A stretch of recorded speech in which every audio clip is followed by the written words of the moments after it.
seperti itu ditanganinya kan. Kalau sama saya kan takutnya dia malu atau gimana. Ya benar ya Ustadz budak kene.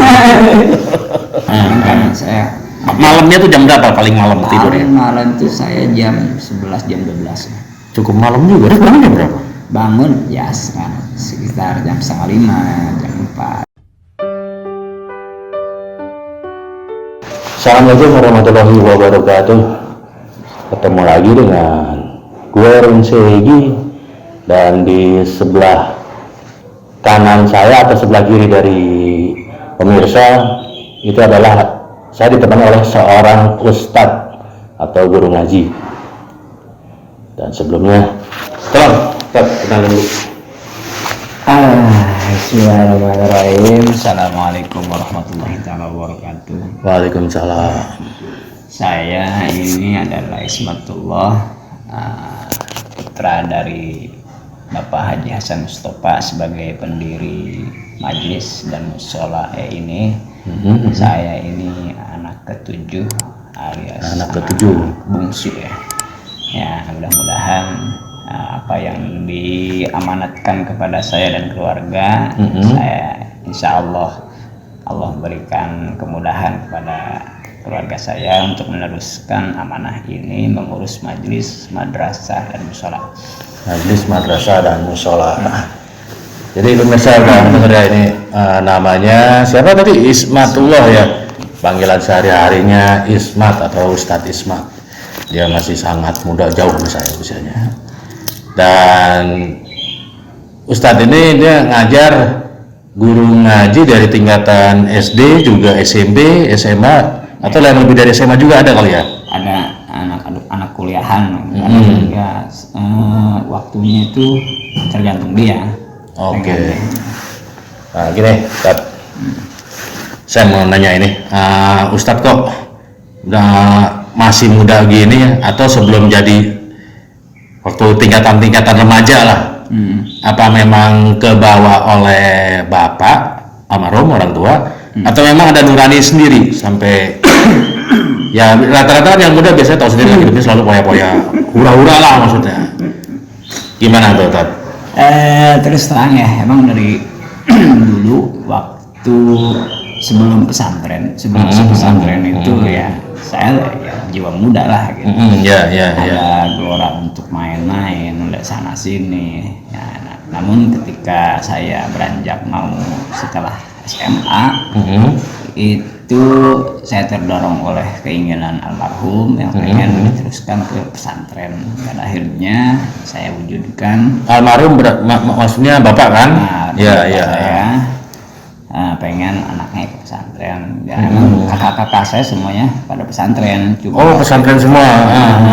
Cuman yang terakhir itu saya doang karena anak bungsu, dan pergaulan pada saat itu memang masih ya.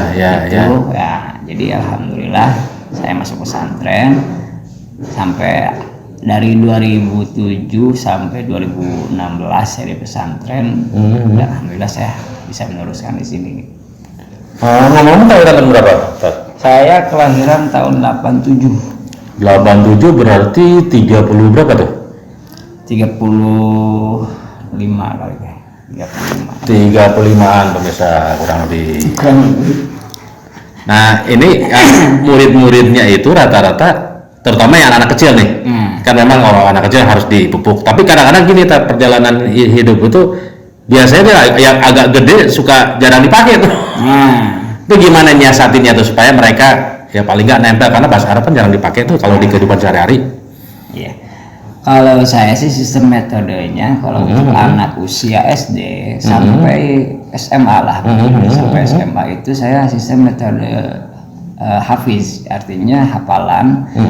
Jadi hafalan yang kira-kira inti dipakai setiap hari oleh mereka, seperti bacaan-bacaan wudhu, bacaan sholat, praktek wudhu, terus dan ya doa-doa keseharian yang seperti adab-adab juga. Itu juga saya ajarkan untuk metode itu ke anak usia SD sampai usia SMA. Hafalan itu ya. Hafalan itu. Kalau saya boleh tahu, hafalan maksudnya diajar ikronya juga nggak? Iya, diajar ikro.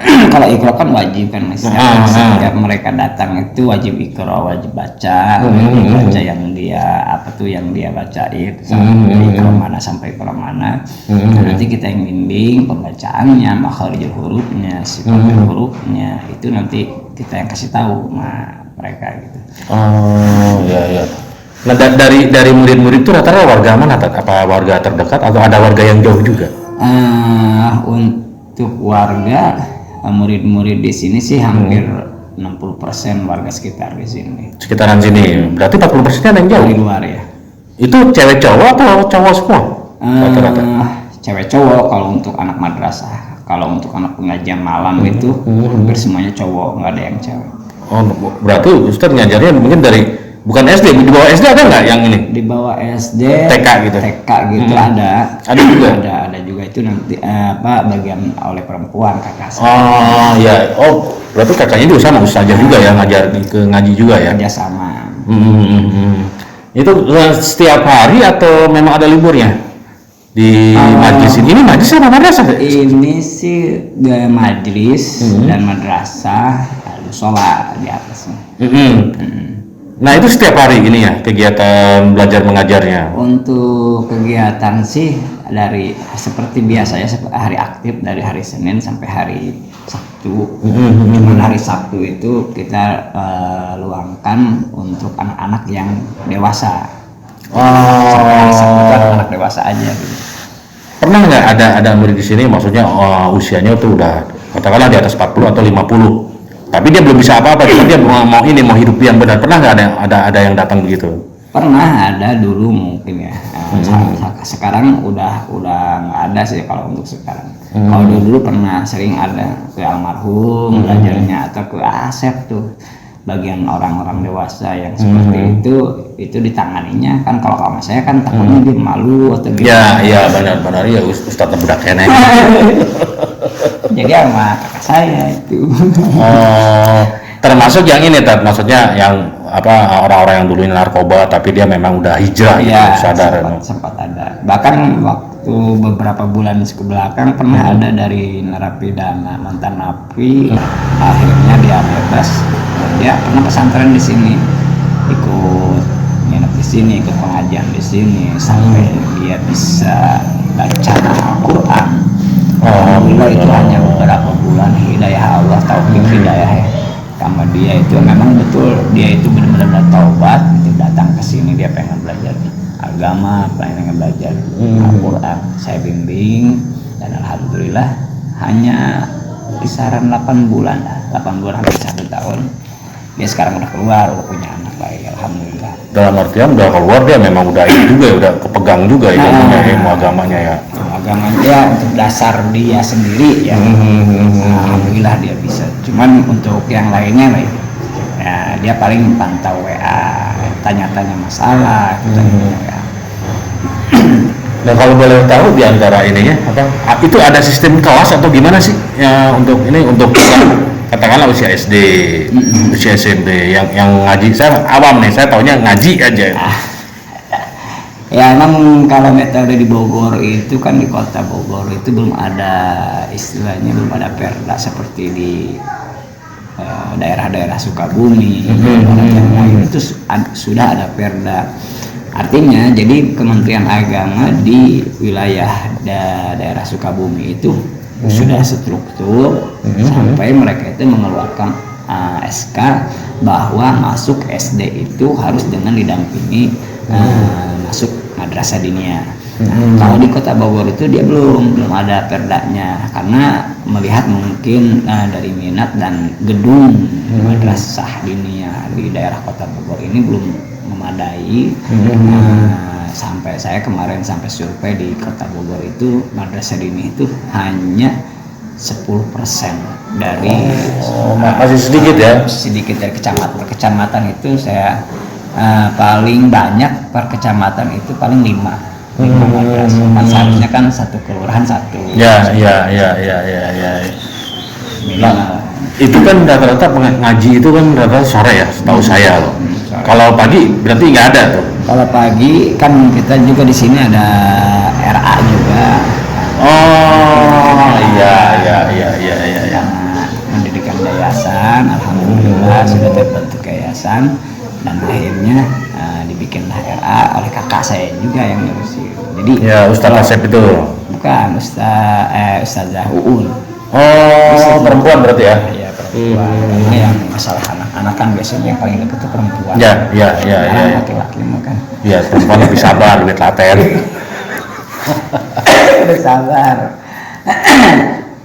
Jadi kalau misalkan untuk pendidikan pagi itu kita memang madrasah nggak ada. Kebetulan memang di sini kan murid-muridnya banyak yang sekolah pagi juga. Jadi kita ngikutin jadwal sesuai dengan jadwal sekolah mereka. Iya, benar. Dan ini domisilinya di mana sih? Ini Madrasah dari sini ini? di Jalan Helgarapana 1 RT 38 Kelurahan Gunung Batu, Bogor Barat ya kecamatannya. Nah, selain ngajar tuh, berarti kan Ustaz sibuk sore ya kan, lebih banyak. Terus sebelum sore itu ngapain? Tidur atau ngapain? Wah, malah. Di luar ngajar maksud saya. Kalau di luar ngajar ya karena ada waktu senggang, waktu luang ya saya sebagai kepala rumah tangga juga kan gitu kan. Iya. Istilahnya perlu ikhtiar. Saya nggak khusus ngajar juga di madrasah. Jadi kegiatan pagi itu saya luangkan, saya manfaatkan untuk ya berbisnis, berjualan, berniaga seperti itu. Oh, berikhtiar ya berarti ya. Berikhtiar. Karena memang kalau ngandelin dari ngaji sih kan itu sifatnya memang ini kan ibadah ya, bukan pendaringan gitu kan. Kalau ngandelin dari pengajian madrasah, ya biar Allah aja deh yang ngatur. Benar. Nah, kalau tidur jam berapa biasanya? Kalau tidur jam berapa? Kalau tidur saya biasa ya tergantung anak-anak malam. Kan saya malamnya tuh jam berapa paling malam tidurnya? Malam tuh saya jam 11 jam 12. Cukup malam juga. Terus bangun jam berapa? Bangun ya sekitar jam 4:30, jam 4. Nggak pernah kelewat tapi ya? Nggak pernah bablas gitu maksudnya? Pernah ya sekali-kali. Ya maksudnya kan ya setahu saya kan biasanya kalau itu di luar masalah sholat subuh kan kadang-kadang suka ada tahajud juga tuh, sholat malam tuh. Tahajud. Ya kalau mau tidur jam segitu dengan ini tahajud tuh kurang tidur, berarti siangnya harus tidur kali. Gimana? Kalau saya siangnya susah tidur karena kegiatan dari pagi sampai sore sampai malam itu kalau dibilang full gitu. Jadi pagi itu saya pakai berniaga, siang sampai siang kan sore saya langsung bisa nerusin pengajian anak madrasah. Habis maghrib terus pengajian anak-anak dewasa Quran sampai jam 10-an. Dari jam 10 itu saya baru makan, ngerokok, istirahat, segala rupa lah gitu. Ngedit. Saya mau nanya yang ini nih, anak kecil lagi yang tingkatan SD. Itu yang diajar otomatis kan ikronya ya kalau Ustaz pasti baunya sampai tamat dong, ya kan? Nah ini rata-rata yang ngaji di sini memang benar-benar sampai beres apa? Kan anak kecil kan biasanya pikirannya suka berubah tuh, karena tengah jalan dia keluar. Gitu. Itu tergantung gini sih ya, kalau orang anak pengajian madrasah yang anak-anak kecil itu sebetulnya gimana pintar guru dan orang tua. Karena kita sebagai guru perlu dukungan orang tua juga supaya anaknya itu maju alias dia itu bisa beradaptasi di madrasah. Karena kita ajarin nih pengajian di pengajian alif bata sampai selesai. Ketika di rumah kita kan nggak tahu kegiatan. Benar. Itu kan seharusnya dibimbing dengan orang tua, dibantu dengan orang tua. Ya, jadi pelajaran yang ada di madrasah itu tolong diulangi di rumah. Nah, itu kan rata-rata rata-rata orang tua sekarang jadi gimana nggak terlalu mementingkan kepentingan agama ya mungkin ya pembuktian hadis Rasul mungkin ya agama sedikit zaman ke zaman itu mulai udah ditinggalkan ya seperti itu. Iya memang rata-rata yang terjadi kan sekarang orang tua tuh lebih kepada pendidikan ya kalau itu duniawi berarti kan. Kenapa kok ininya nggak diimbangi? Yang idealnya kan balance kan. Iya. seperti itu. Yang duniawi juga, akhirat juga. Nah, tapi dari beberapa model itu rata-rata sampai ini ya, kalau bicaranya tuh sampai hatam dong, dia sampai bisa. Yang tadinya nol dia. Dari nol sampai dia bisa dengan tajwidnya minimal dia tahu panjang pendek, terus makhorijul hurufnya udah beres.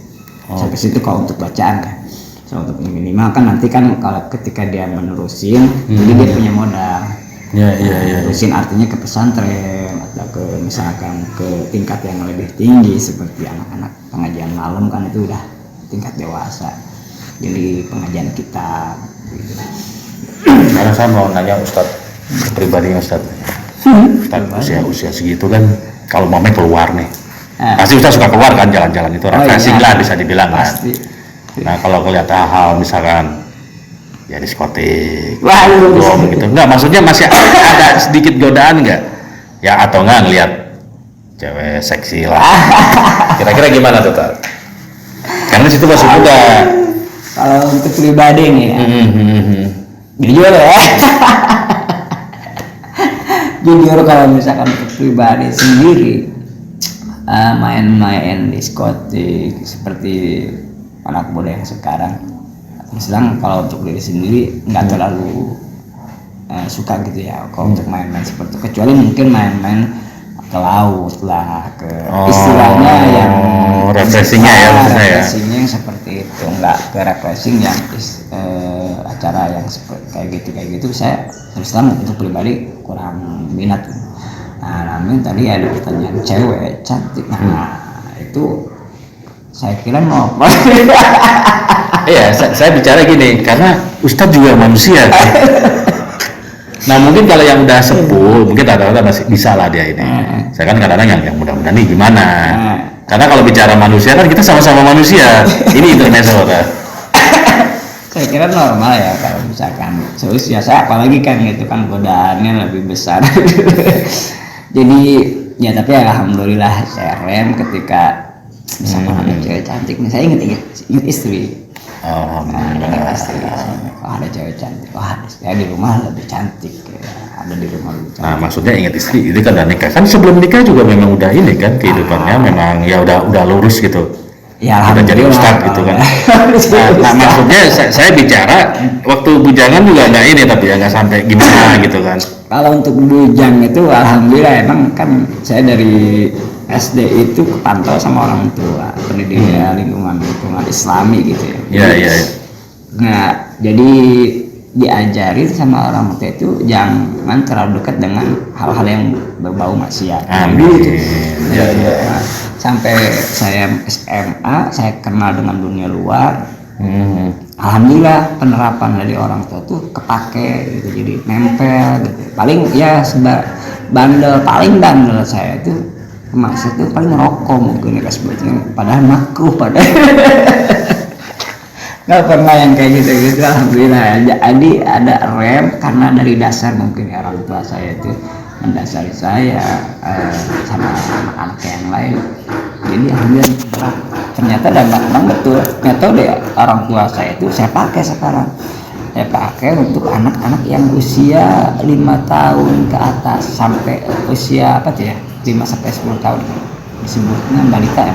Enggak, 5 itu maksudnya anak-anak, kalau kan 5 ke bawah. Nah itu usia 5 sampai 10 tahun itu betul harus ada pendidikan dasar, di mana dasar pendidikan seperti itu harus jangan sampai kita ngajarinnya yang salah. Kalau misalkan ngajarin yang salah nanti seperti bibit, kalau pupuknya salah udah hancur. Ya. Nah, terus saya balik lagi ke masalah ini, madrasah ini.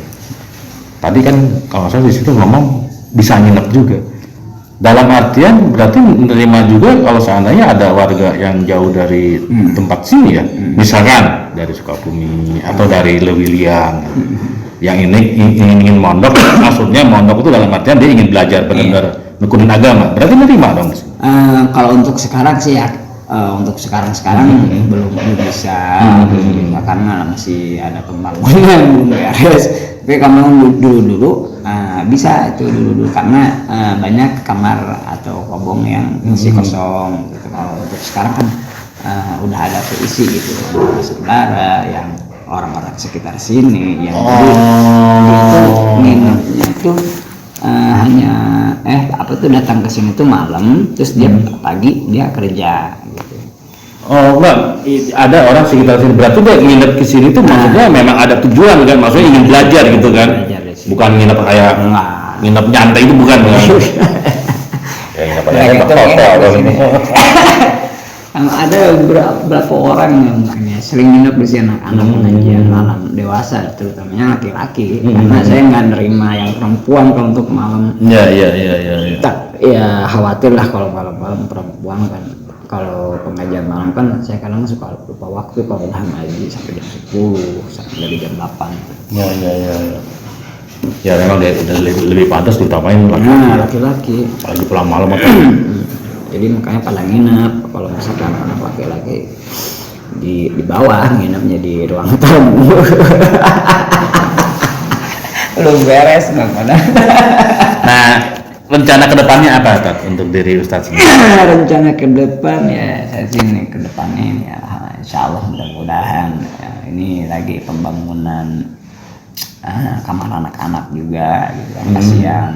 Terus yang saya pengen bikin regenerasi baru, penerus-penerus ya minimal lah untuk dirinya sendiri.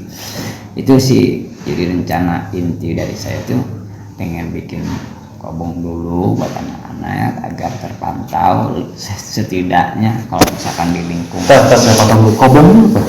Kobong itu kamar, bahasa pesantren. Oh, berarti kamar yang ada di pesantren ya kobong. Disebut Masa kobong. itu kurang familiar untuk orang umum. Kobong apaan? Oh, itu. Kalau gerbong kereta.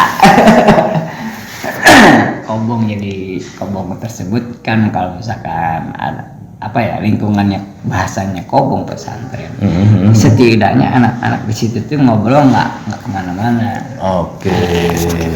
Jadi pergaulan juga nggak kemana-mana. Benar. Jadi ada nuansa Islami yang masuk ke dia dari lingkungan tersebut.